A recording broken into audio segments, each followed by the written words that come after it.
नई सदी, नया साल, नया महीना, खबरें भी नई। चंद्रयान से आसमान तक, देश से विदेश तक, बाजार से जन सरोकार तक, सब पर है हमारी पकड़।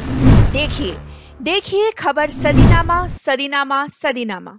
उसी तरीके से उज्ज्वला योजना, 100% इलेक्ट्रिफिकेशन और 100% इलेक्ट्रिफिकेशन के साथ साथ जल जीवन मिशन, और जल जीवन मिशन में 364% हमारा घर का टैप कनेक्शन हम लोग दे पाए हैं।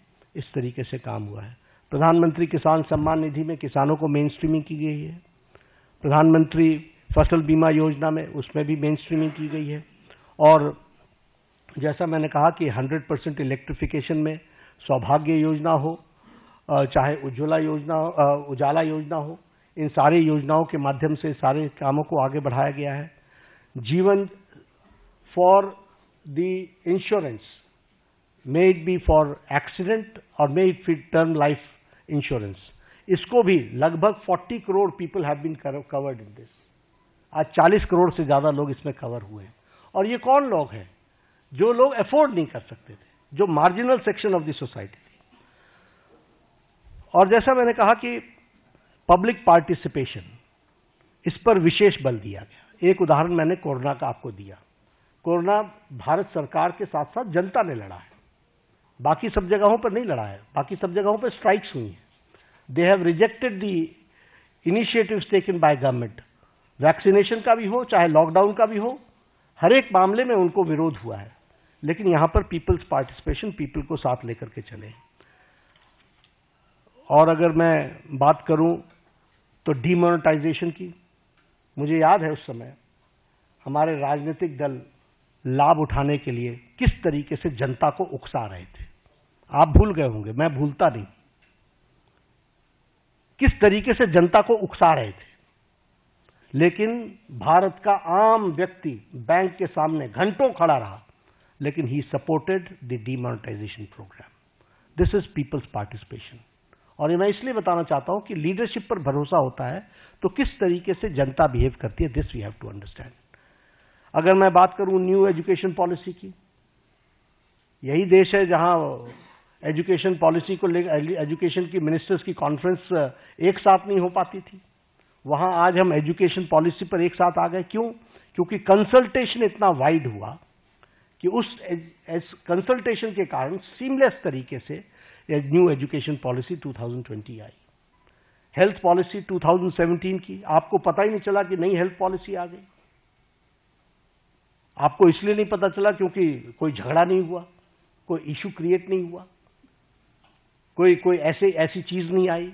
और कंसल्टेशन इतनी वाइड हुई और इतनी होलिस्टिक अप्रोच में हुई कि वह सब भी आप लोगों ने देखा है। स्वच्छ भारत अभियान, आपके ही आंकड़े बताते हैं कि one of the most successful programme.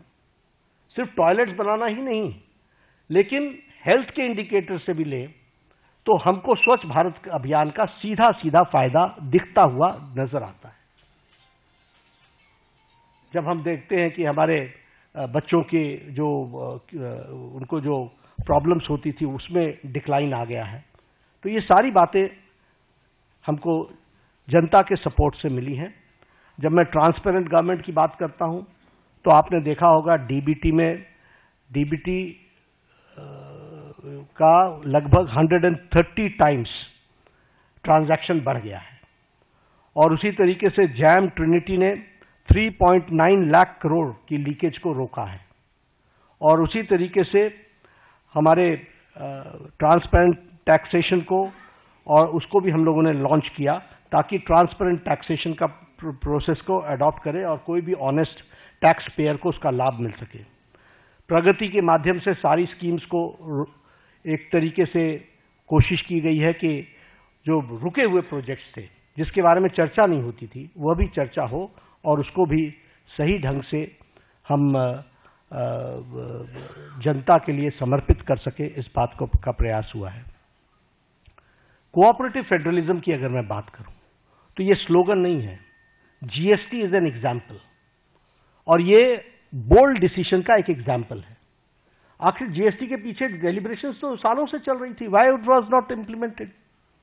और इंप्लीमेंटेशन में 17 टैक्सेस, 13 सेसेस, सरचार्जेस को सब्स्यूम किया गया है और सभी स्टेट्स एक साथ एक प्लेटफॉर्म पर आए हैं और आज tax collection 20.8 lakh crore a year हो चुका है। उसी तरीके से टैक्स डिवोल्यूशन को स्टेट्स को 283% बढ़ा है। हमारे स्टेट्स, आपको मालूम है कि राजनीतिक कारणों से कुछ लोग हमेशा चर्चा करते रहते हैं स्टेट्स की अनदेखी हो रही है, स्टेट्स की अनदेखी हो रही है। The increase is 283% increase.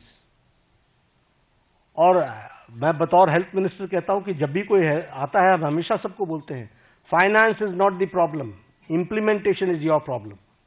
आप उसको इंप्लीमेंट करो, फाइनेंस की कोई प्रॉब्लम नहीं। और इसको हम करके दिखा रहे हैं।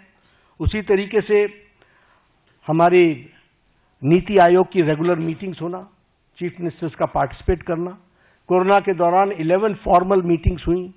इसलिए कोऑपरेटिव फेडरलिज्म में सबको साथ लेकर के चलने का मोदी जी का मन और मोदी जी के द्वारा हमेशा उसको आगे बढ़ाने का काम किया गया है।